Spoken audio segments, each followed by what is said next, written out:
1 year in, here are 20 broken promises to you Trump voters. Number one, he told you he'd cut your taxes and that the super rich like him would pay more. I think there's very little benefit for people of wealth. You bought it. But his new tax law does the opposite.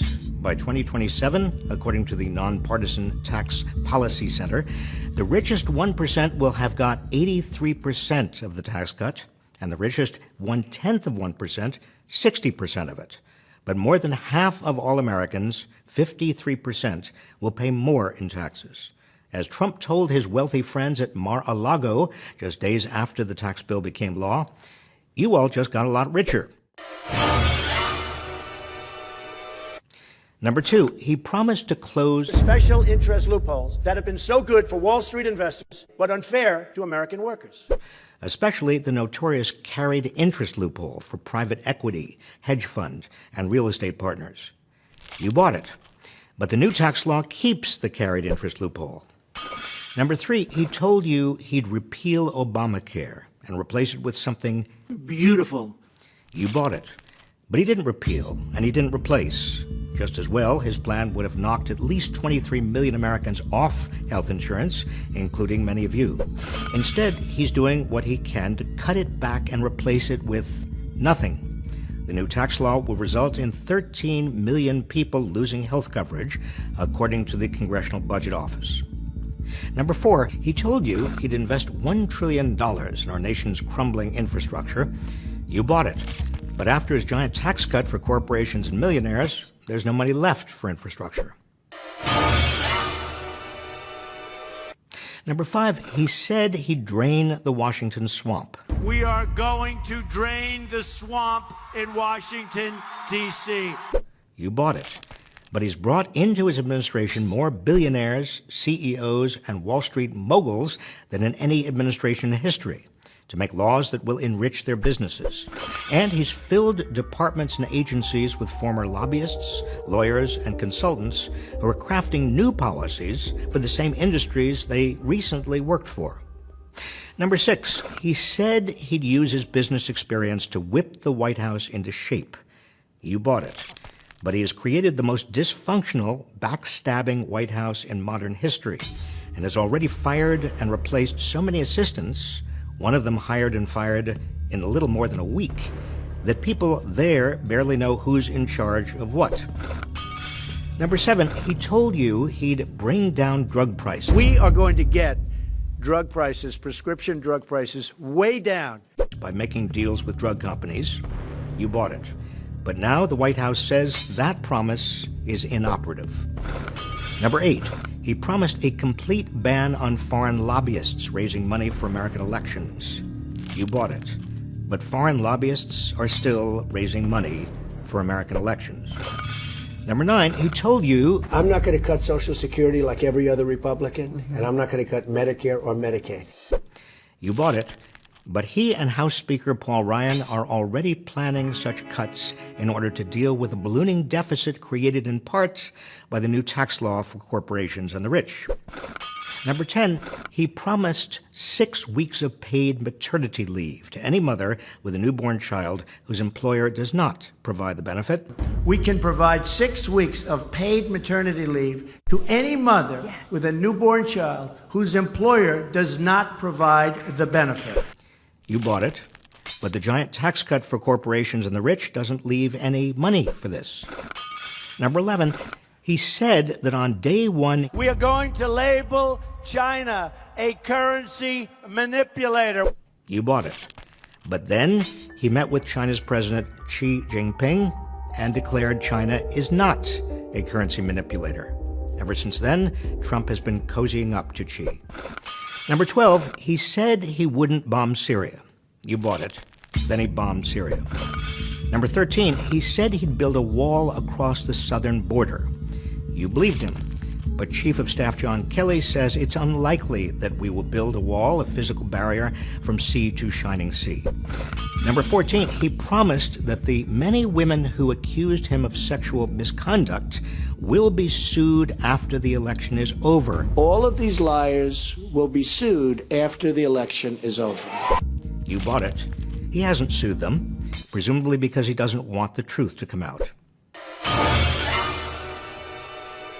Number 15, he said he would not be a president who took vacations. I promise you, I will not be taking very long vacations if I take them at all.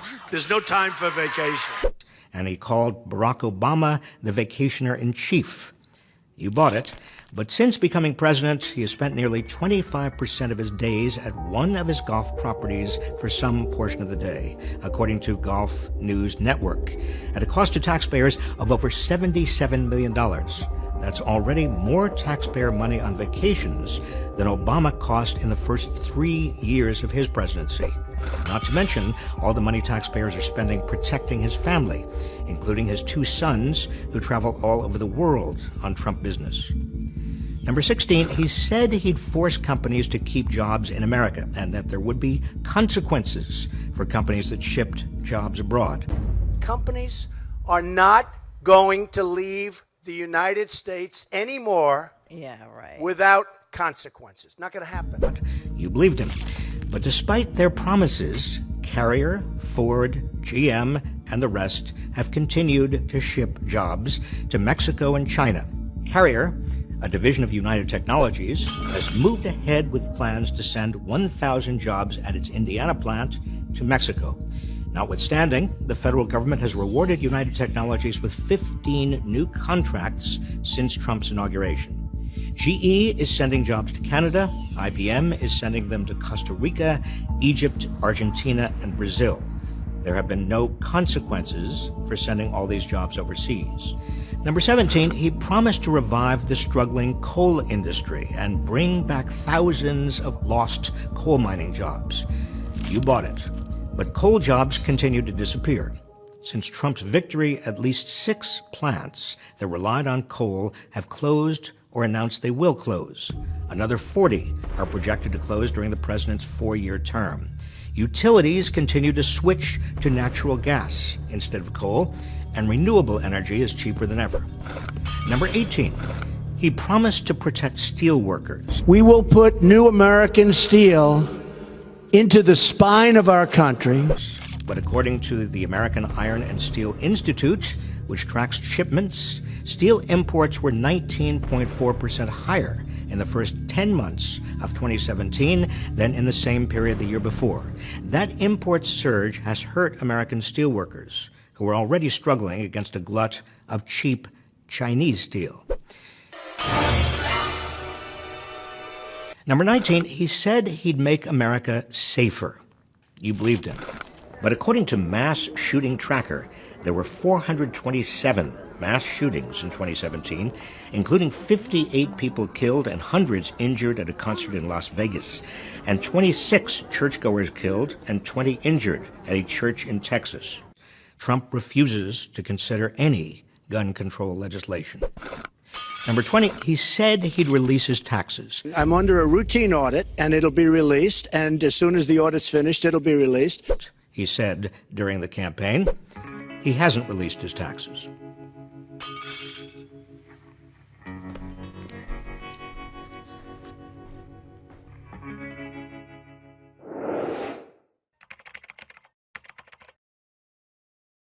But I know that. But the question is, what does help someone in that situation? Donald Trump insists that he's helping miners by reducing regulations on coal companies. But too often, people conflate coal, coal miners, and coal companies and imply that when you help one, you help them all. But they are not all in the same boat, although they may insist otherwise. For instance, when the coal company Alpha Natural Resources filed for bankruptcy 2 years ago, their CEO stressed how painful that was. And that's a nice sentiment, just slightly undercut by the fact that, according to court documents, Alpha later asked its bankruptcy trustee if it could save $3 million by terminating the health and life insurance benefits of around 1,200 retirees, while at the same time seeking permission to pay bonuses totaling up to around $12 million to top executives, including that guy that you just saw. Which is the sort of thing that might make Daddy's hands want to do something like this. And you wouldn't really blame them for that. So we have to take all of Trump's promises seriously. And the truth is, they were not all universally bad.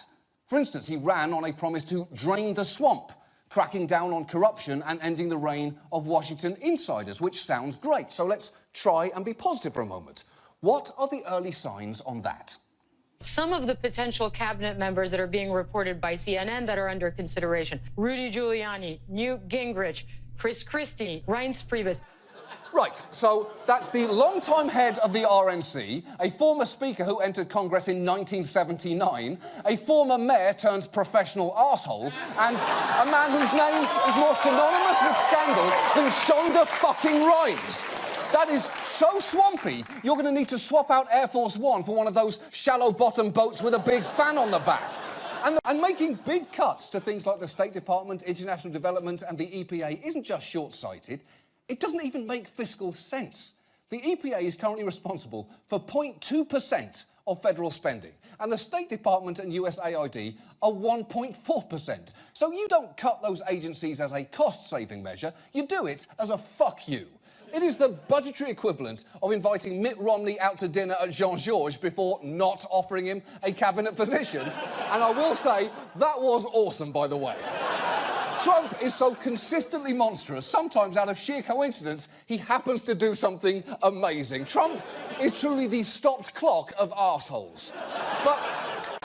And you would hope that as president, he'd now be getting information from primary sources and briefings, but Trump still watches a phenomenal amount of cable news. His tweets frequently echo things that just aired on TV. Just 2 weeks ago, he tweeted, "Ungrateful traitor Chelsea Manning, who should never have been released from prison, is now calling President Obama a weak leader terrible," which is interesting, because Chelsea Manning never used the words weak leader, but that phrase was used on Fox News just 15 minutes before he tweeted in a segment which also called Manning an ungrateful traitor. So the president seems to tweet about whatever information he just saw on cable news. If someone changed the channel to the Sprout Network, he'd tweet, "Caillou's life is boring even for a cancer kid. Sad." Now, every time you get near something resembling a Republican plan, it seems to just recede into the distance. In January, Trump said he was working on one and that it was very much formulated down to the final strokes. But watch what happened when Tom Price, his Secretary of Health and Human Services, was asked about it at his confirmation hearing. President Trump said he's working with you on a replacement plan for the ACA, which is nearly finished and will be revealed after your confirmation. Is that true? It's true that he said that, yes. It's funny because the president lies to us all the time with no repercussions. I see what the joke we're laughing at is. Oh, dear. Trump has made it very clear how he feels about the Iran deal. He's called it terrible, a catastrophe, stupid, insane, incompetent, really sad, horrible, horrendous, horrible, horrible, terrible, incompetent, and one of the dumbest and most dangerous misjudgments ever, which is coincidentally also exactly what Trump writes in Don Jr.'s birthday card every year, as is appropriate. And those criticisms are just the tip of a very large iceberg. I think it's maybe the worst deal I've ever seen. I think it's the worst deal I've ever seen negotiated. My number one priority is to dismantle the disastrous deal with Iran. This is the worst deal. We got nothing. We got nothing. They have so out-negotiated our people because our people are babies. They have no idea what they're doing. They will find out that if I win, we're not babies. There's no more being babies anymore. Oh, that's right, Iran. There's no more being babies anymore. We're done wearing pull-ups and going tinkle in our Oshkosh. We can put our own straw in our juice box, thank you very much. The only president who combines the sordid extramarital affairs of a young JFK with the dead-eyed puffiness of a post-Watergate Richard Nixon. And look, I know we have talked about Trump a lot on this show, but tonight we'd like to do it from a slightly different angle, and that is focusing on his relationship with the world. Because while we were away, you may remember one particular remark he made. According to the US president, Africa is a shithole. That's right. He said that. He absolutely said that. Except, to be fair to him, it's actually worse because he reportedly called Africa, Haiti and El Salvador shitholes, which is just not okay. And I do acknowledge that I personally have called Belgium a shithole multiple times, but in my defence, A, I'm not president, and B, Belgium is a loathsome chocolate gulag with no objective reason to exist. So you can see that it's very different. You can see that. Mike Pence, Vice President of the United States and whatever the exact opposite of a silver fox is. I'm going to go with Ashen Weasel. And And if you're wondering why talk about Pence, well, with all the recent focus on who Trump is firing at the White House, it is worth remembering the one person that cannot actually happen to. President Trump cannot but see Mr. Pence as the indispensable man in his inner circle. He is, Brett, by statute, the one person in the West Wing to whom Donald Trump cannot say, "You're fired." That is true. Now, while in many ways Pence is like any other Trump employee, ethically compromised, creeped the fuck out by Jared, and subjected to all sorts of unwanted physical contact,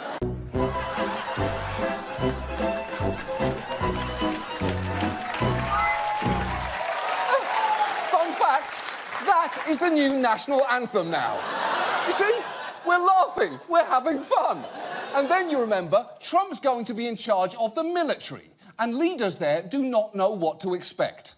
They have seen Donald Trump's statements on the campaign trail, talking about waterboarding, talking about bombing with little regard to civilian casualties, talking about taking the oil in Iraq. All of these things potentially very serious violations of international law, violations of the Geneva Convention. Yes, our president-elect has at various times said he'd bomb civilians, loot oil and waterboard, which isn't a military strategy so much as the series of words that Donald Rumsfeld mutters so he can stay hard while he's masturbating. But the most notable moment of all came when Trump was simply asked whether, given his constant claims that this election is rigged, he would accept the results of the vote, to which the easy and only answer is yes. But he took a different path. I will look at it at the time. I'm not looking at anything now. I'll look at it at the time. Are you saying you're not prepared now to commit to that principle? What I'm saying is that I will tell you at the time. I'll keep you in suspense. What do you mean you'll keep us in suspense? This is a presidential election, not an American Idol results show. Oh, I'll tell you whether or not my followers will plunge the country into anarchy after the break. But here is what he has said as of now. First, he burned bridges with his own party, calling Paul Ryan weak and ineffective, and then, at campaign rallies, dialed the knob up to full-on conspiracy theorist. Hillary Clinton meets in secret with international banks to plot the destruction of U.S. sovereignty. This is a conspiracy against you, the American people, and we cannot let this happen or continue. Holy shit! That is not the kind of thing that a presidential candidate says. It's the kind of thing. It's the kind of thing that a man in a tinfoil hat screams inside his concrete bunker because he thinks his soup cans have been bugged by the lizard people in the White House. Well, lately, there have been some new developments with Trump-related litigation after he complained about a judge presiding over two particular cases against him. I have a judge who is a hater of Donald Trump. A hater. He's a hater. His name is Gonzalo Curiel. And he is not doing the right thing. The judge, who happens to be, we believe, Mexican, which is great. I think that's fine. Oh, you do you? You think that's fine? Great news, people of Mexican descent. Donald Trump thinks it's fine for you to be a human being existing on this planet. Now, clearly, what he just said is absolutely absurd. But even when people tried to help him reframe it, he doubled down. Conservative radio host Hugh Hewitt pressed him on that. I know what you meant. You meant that he created the vacuum, he lost the peace. No, I meant he's the founder of ISIS. But he's not sympathetic to them. He hates them. He's trying to kill them. He was the founder. He's so insistent. He's like a guy drowning but waving off a lifeboat saying, "Get out of here, I'm very buoyant. I'm the most buoyant. Everybody talks about my buoyancy. I'm a tremendous floater." But perhaps the weirdest thing involving Trump this week was the release of tapes suggesting that in the 90s he had for some reason invented a publicist for himself named John Miller and pretended to be him on the phone. By the way, I'm sort of new here, and what is your position? Well, I'm sort of handling PR because you get so much of it. Yeah. Where did you come from? I basically work for different firms. I work for a couple of different firms, and I'm somebody that knows, and I think somebody that he trusts and likes. That is so perfectly Donald Trump. Even his imaginary alter ego reflexively brags about himself. Now, But as soon as she engaged with Trump on Twitter, the fight was back on his turf, and no one fights better there. Trump responded, and I'll read to you what he said on Twitter. How long did it take your staff of 823 people to think that up? And where are your 33,000 emails that you deleted? All right, so she really seemed to walk into that one. Yeah. She absolutely did. And that right there is the problem. Hillary, you are not going to beat Donald Trump at social media. His tweets are the Tom Cruises of tweets. Short and unhinged, but you kind of can't look away. A phrase that, if it is not already, should really be a felony offence in all 50 states. Now, that tape was released on Friday and has reverberated throughout the weekend, despite Trump's efforts to calm things down with a video apology. I've never said I'm a perfect person, nor pretended to be someone that I'm not. Anyone who knows me knows these words don't reflect who I am. I said it, I was wrong, and I apologize. OK, let's try and unpack all of that. First, he claims he's never said he's a perfect person, which, of course, is a lie. Then he says he never pretended to be someone he's not, right before claiming these words don't reflect who I am, which is absolutely absurd. They could not capture his essence more if they were spoken by a spray-tanned Furby eating KFC and screaming at a Gold Star family.